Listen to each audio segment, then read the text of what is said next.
survive in this high-pressured, crazy world, most of us have to become highly adept at self-criticism. We learn how to tell ourselves off for our failures and for not working hard or smart enough. But so good are we at this that we're sometimes in danger of falling prey to an excessive version of self-criticism, what we might call self-flagellation, a rather dangerous state which just ushers in depression and underperformance. We might simply lose the will to get out of bed.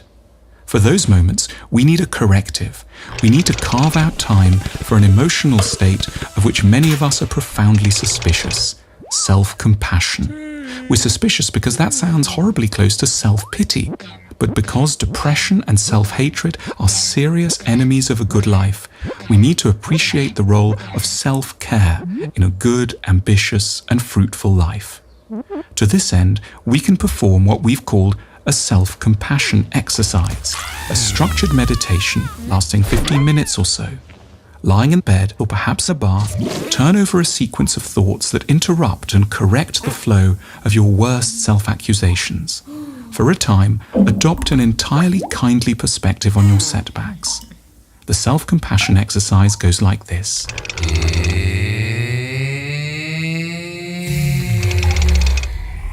We're so in love with success, we fail to notice the scale of the challenges we routinely set ourselves. There is nothing remotely normal about what we've tried to achieve. We've failed, but given the mountain we were trying to climb, the conclusion doesn't have to be that we're simply fools.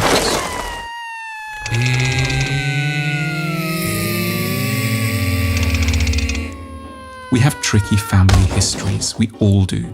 There were things which happened to us at the hands of others which can help to explain some of our current troubles. We're not entirely sane or well, but none of us are.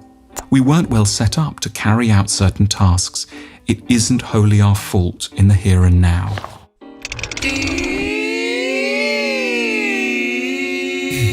From the media, you'd think everyone was rich and famous and successful, but in reality, undramatic, quiet failure is by a huge margin the statistical norm.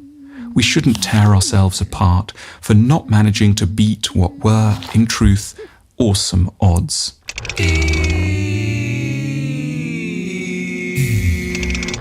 Tough, self-critical people don't allow themselves the indulgence of believing in luck. They take responsibility for everything. They think winners make their own luck. But they don't, for the most part. Luck is a genuine feature of existence. We're robbing ourselves of fair consolation by believing that we're entirely in control and therefore entirely to blame when we crash.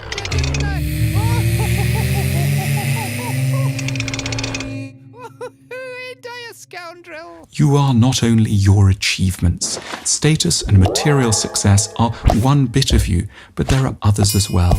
Those who loved you in childhood knew this and in their best moments helped you to feel it. Rehearse the internalized voices of all those who've been kind to you. Bathe in the memory of a love independent of achievement.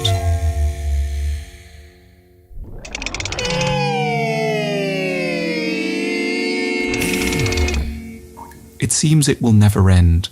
That's not the truth. It's just how a crisis feels. You need to reduce expectations to zero for a time. Take each new hour as it comes.